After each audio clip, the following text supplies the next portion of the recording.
náš sbor Dvorce si pro vás připravil takovou písničku, kterou bychom vás chtěli seznámit s naší lokalitou, takže tady vám budou nějaké fotky a možná i trošku poslouchejte ten text, taky tam něco možná. Tak jo.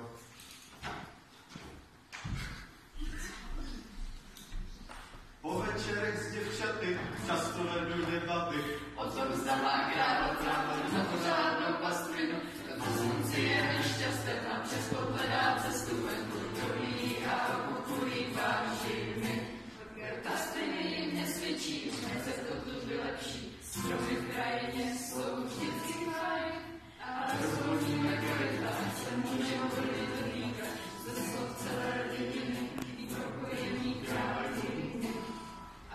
Mám rád návrhy, co do krajiny sedí, jsou funkční i ve chvíli, kdy jiní barbaři na pouze dají větráky a fotovoltaiky a krajiny ráz tím silně utrpí.